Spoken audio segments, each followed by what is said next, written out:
여러분 안녕하세요. 사마천의 사기, 인류 역사상 가장 위대한 기록 중 하나라고 불리죠. 그런데 이 거대한 역사의 첫 페이지를 딱 넘기면요, 우리가 전혀 예상치 못한 질문과 마주하게 됩니다. 바로 하늘의 도, 즉 천도는 과연 누구의 편인가 하는 이 아주 근본적인 물음입니다. 자, 바로 이 질문이 오늘 이야기의 핵심입니다. 좀 이상하지 않나요? 인류 최고의 역사서라고 불리는 책이 위대한 왕이나 영웅 이런 사람 이야기가 아니라 쫄쫄 굶어 죽은 두 남자의 이야기로 시작한다니 말이에요. 오늘 우리가 파헤쳐볼 미스터리가 바로 이것입니다. 이 선택이 얼마나 파격적인지 감을 잡으시려면요, 사기의 규모를 좀 아셔야 돼요. 이게 무려 130권이고요. 글자 수만 해도 52만 자가 넘습니다. 정말 어마어마하죠? 그런데 이 방대한 기록의 첫 장에 사마천은 왜 하필 세상이 실패자라고 부를 법한 이들을 내세웠을까요? 네, 바로 이 장대한 역사의 서막을 연 주인공은 백이와 숙제라는 형제였습니다. 이들은요, 한마디로 신념, 그러니까 자신들의 원칙을 지키기 위해서 기꺼이 굶어 죽는 길을 택한 사람들이었어요.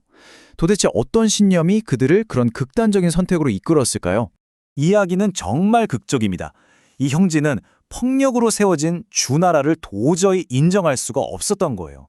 그래서 그런 불의한 나라에서 난 곡식은 단 한 톨도 먹지 않겠다, 이렇게 선언해버리죠. 결국엔 수양산이라는 곳에 들어가서 고사리만 캐먹다가 생을 마감합니다. 말 그대로 목숨보다 신념을 더 중요하게 여겼던 겁니다. 이들이 마주했던 딜레마는 결국 이거였어요. 이토록 단순하고도 강력한 선택지, 주나라의 곡식을 먹으면서 현실과 타협하고 어떻게든 살아남을 것인가, 아니면 수양산의 고사리를 캐먹으면서 배고픔 속에서도 원칙을 지킬 것인가, 생존이냐 원칙이냐, 정말 어려운 문제죠. 바로 여기서 관점의 차이가 모든 걸 말해줍니다. 당시의 세상 사람들 눈에는 이 형제가 그냥 융통성 없는 바보, 고집불통으로 보였을 거예요, 그쵸? 하지만 사마천은 완전히 다르게 봤습니다.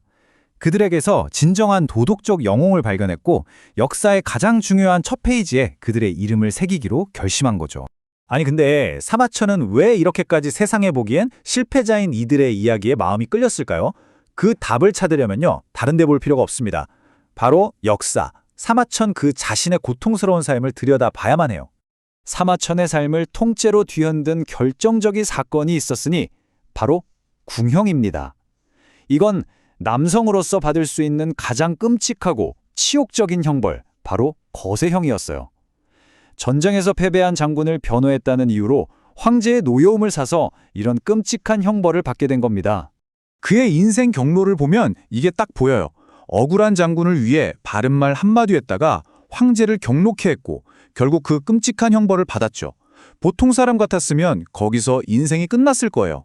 하지만 사마천은 그 고통과 분노를 역사상 가장 위대한 기록을 쓰는 동력으로 바꿔버립니다.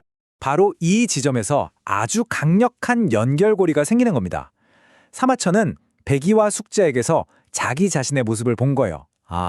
육체적으로는 패배하고 세상의 조롱거리가 됐을지 몰라도 정신적으로는 결코 굴복하지 않았다.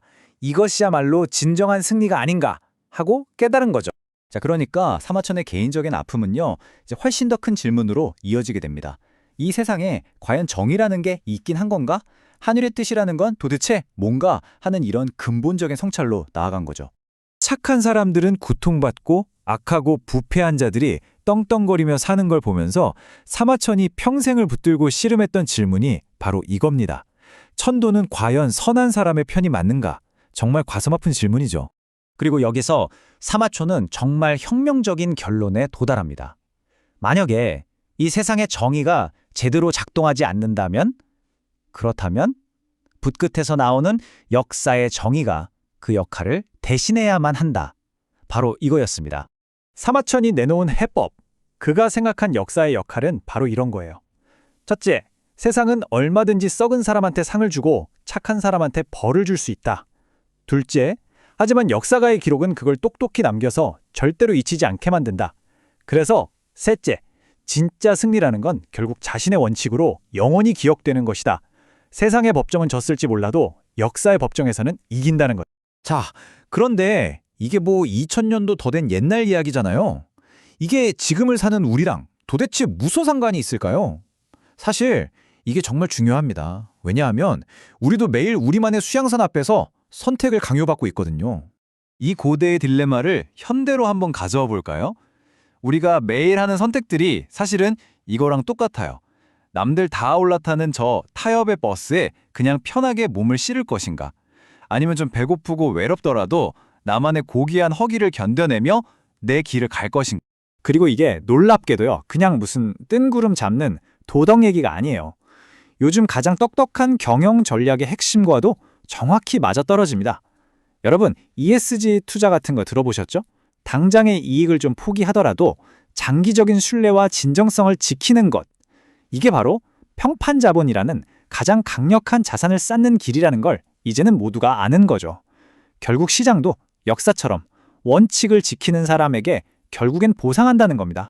그래서 이제 마지막 질문은 여러분 자신에게 던져봐야 합니다. 당신은 비겁한 풍요를 택하시겠습니까? 아니면 고귀한 허계를 택하시겠습니까? 그 대답이 바로 당신이 어떤 사람인지를 말해줄 겁니다.